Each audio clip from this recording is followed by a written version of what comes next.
पीर साहब कहा गगन मंडल विच उदमुख कुइया, गुरमुख साधु भर भर पिया, नुगरे साथ करें बिन किया, जिनके जिए अंधियारा है करने नो दीदार महल में प्यारा है। उस प्यारे का दीदार करना चाहते हो, ना वो मक्का में, ना मदीना में, ना गया में, ना काशी में, ना वो गंगा में, ना जमुना में, ना मंदिर में, ना मूर्त में, वो इंसान के अंदर में समाया हुआ है। अंदर में जाने का रास्ता है दसम द्वार, और दसम द्वार ऊपर की तरफ है, क्योंकि इससे ऊपर का हिस्सा है यही हरि मंदिर है, इससे नीचे का शरीर है पिंडेशो ब्रह्मांडे।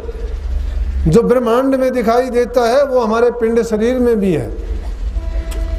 जिन बार तीर्थों में घूमते हो, ऐसे ऐसे तीर्थ अनेकों हमारे अंदर में समाये हुए हैं, क्योंकि परमात्मा ने मिनिएचर बनाया, इंसान को एक छोटा नमूना बनाया। सब तीर्थ, सब वस्तुएं जो संसार में दिखाई देती हैं, ये तो हमारा दायरा देखने का बहुत सीमित है, लेकिन अंदर में जाओगे तो ऐसे ऐसे ब्रह्मांडों की रचना कर रखी है कि एक में कितने लाखों जोजन लंबे चौड़े हैं। वहाँ अनेकों सूर्य, अनेकों तारामंडल, अनेकों चंद्रलोक, अनेकों देवताओं के वास, कितनी कितनी चीजें हैं कि बखान नहीं किया जाता। एक शेष कमल दल के दर्जे पर पहुंच जाओगे, वहाँ भी लाखों चीजों आपको दिखाई देंगी, लेकिन ये आंखें नहीं देख सकती। ये जो बाहर की आंखें हैं, ये फोड़नी पड़ेंगी, ये बंद करनी पड़ेंगी।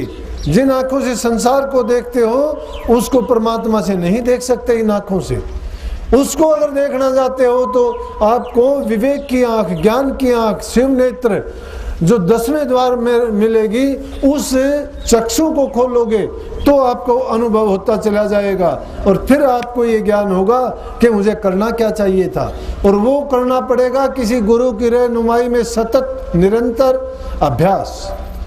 वो आपको अभ्यास करने के लिए कहेंगे, अभ्यास करते चले जाओगे, अज्ञान मिटता चला जाएगा, रास्ता खुलता चला जाएगा। ऊपर के मंडलों में जो जो चलते चले जाओगे, उनकी पहचान भी है।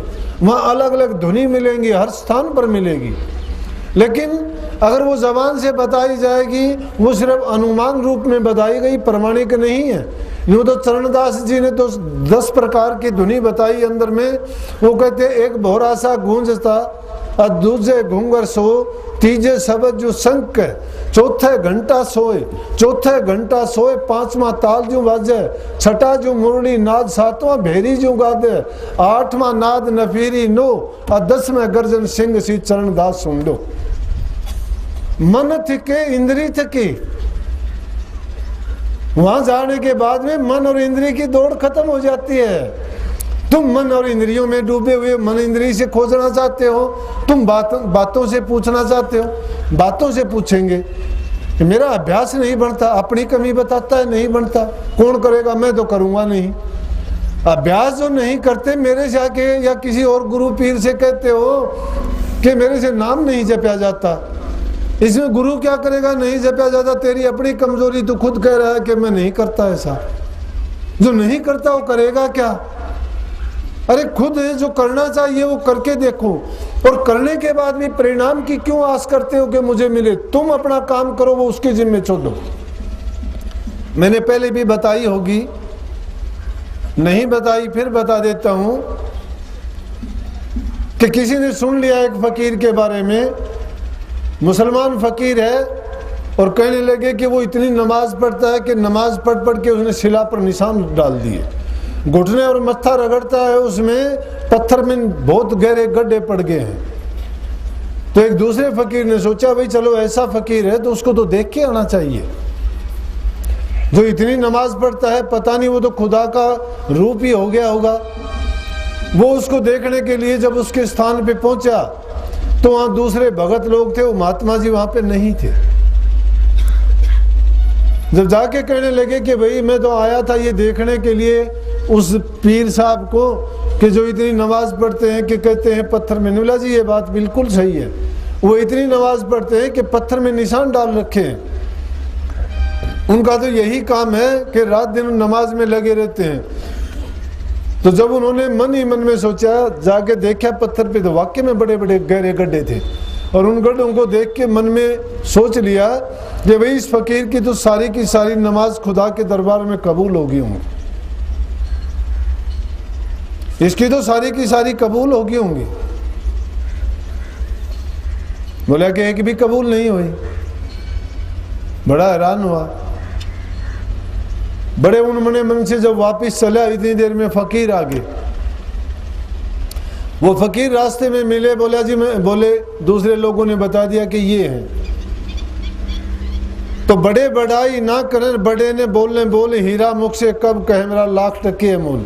बड़े लोग कभी अपनी बढ़ाई नहीं किया करते, और परमात्मा रूपी वस्तु जिसको मिल जाती है वो छिपा लेता है, बताता नहीं। वो ढिंढोरा नहीं पीटता, नगारे की चोट पर नहीं कहता कि आओ मैं खुदा दिखाऊंगा तुम्हें, खुदा मेरे पास है।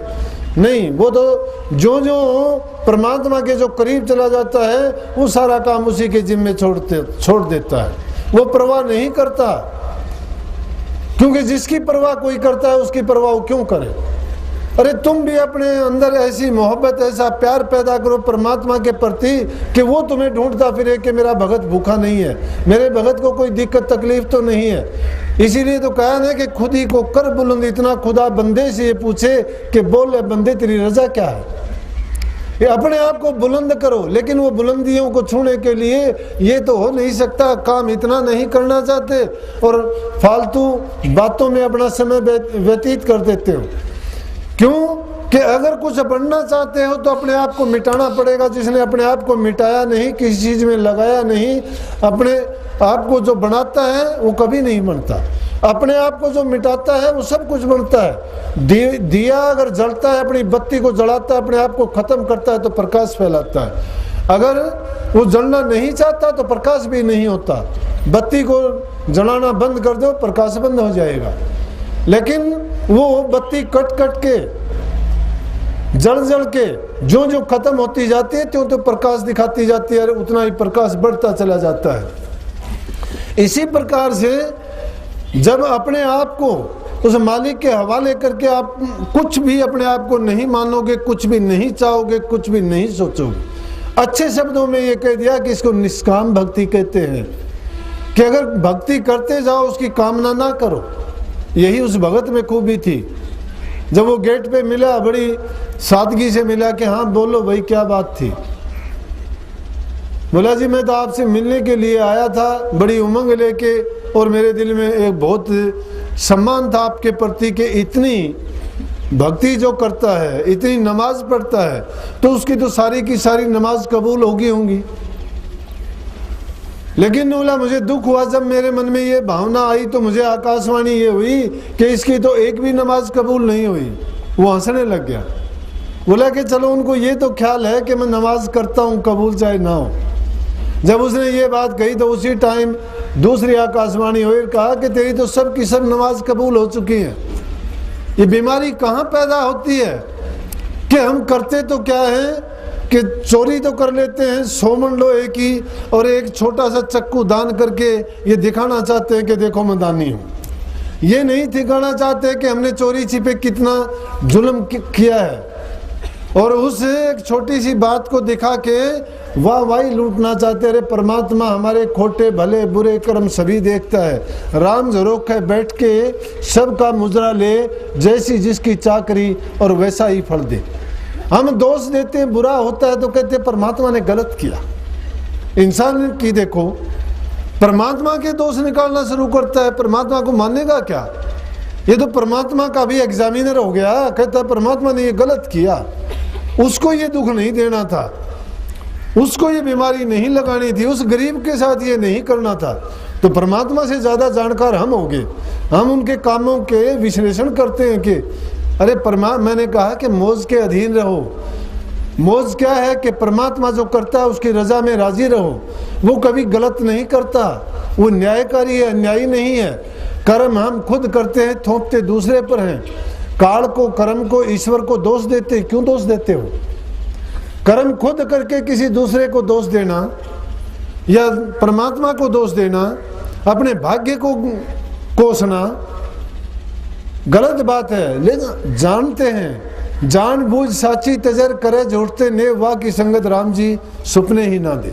बुरे आदमी का तो कभी मत्था भी ना दिखाई दे, वो तो दूर से उससे निकल जाओगे, बच जाओगे। भैया संतों का संग करोगे, उनकी वाणी का अध्ययन करोगे, चिंतन करोगे, मनन करोगे और उनको सुन सुन के अपने मन में रख लोगे, बैठाओगे और अपने जीवन में अमली जामा पहनाओगे और अच्छा करते जाओगे। लेकिन ये ना सोचो कि मैंने किया है तो इसके बदले में परमात्मा मुझे कुछ दे, ये सोचने की जरूरत नहीं। तुम्हारी तरफ से अच्छा करते चलो, नाम की भक्ति करते चलो और जो करते चलो परमात्मा के अर्पण करते चलो, दुनियादारों को दिखाने के लिए नहीं है। लेकिन भक्ति करो पताल में तो प्रगट होए आकाश, वो चीज छिपने की नहीं है। क्योंकि जब कोई चीज फूल खिलता है तो खुशबू अपने आप निकल जाती है।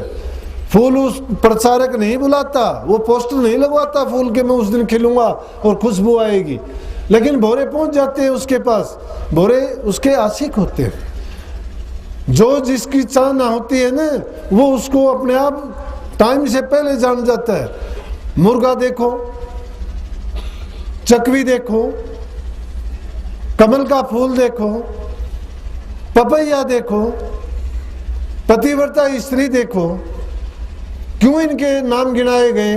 पतिव्रता स्त्री अपने पति की भावना को पहले समझ जाती है, क्या कहना चाहता है, वो जो काम कहने से पहले कर देगी।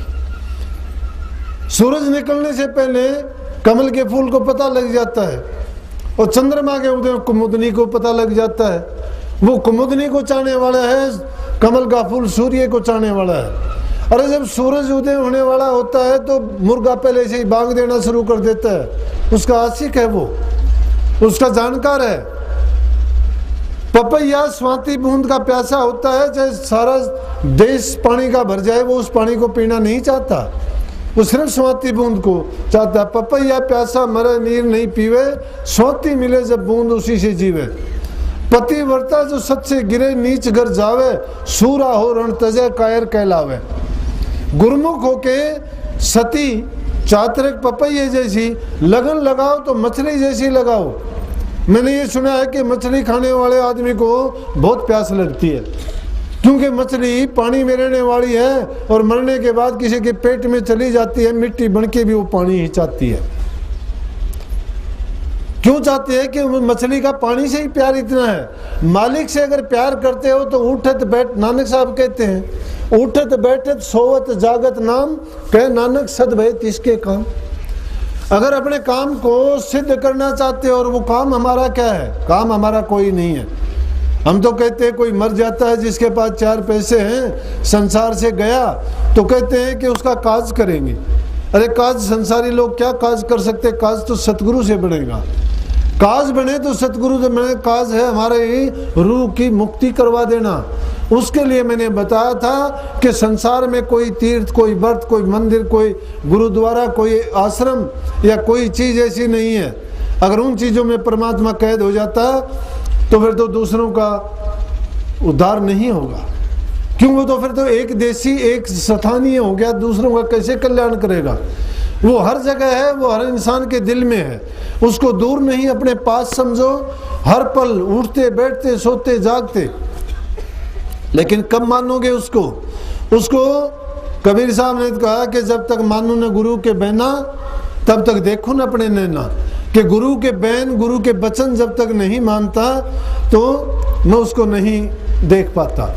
लेकिन जब गुरु के वचन की पालना करूंगा, गुरु के वचन को मान लूंगा, उस मार्ग पर चल पड़ूंगा तो अपने आंखों से देख लूंगा। लेकिन वो इन आंखों से नहीं, ज्ञान चक्षु से देखा जाएगा।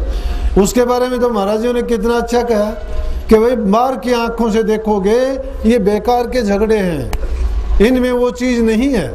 असल वस्तु, अरे बढ़िया चीज को क्या हम यूं गाड़ गली में रख देते हैं क्या? जो अच्छी चीज होती है उसको हम छिपा के रखते हैं, लपेट के रखते हैं, तिजोरी में रखते हैं, लॉकर में रखते हैं। तो वो परमात्मा भी हमारे अंदर में इसी प्रकार से 18वें दर्जे पे छिपा हुआ है। पैड़ी पैड़ी करके चढ़ना पड़ेगा और उनकी पहचान क्या है? मंजिल दर मंजिल जाना पड़ेगा। लेकिन इतनी करने की हिम्मत कब होगी? जब गुरु को साथ ले लोगे। उस रास्ते में अकेला चलने वाला जरूर भटक जाता है और इसीलिए गुरु की जरूरत पड़ती है।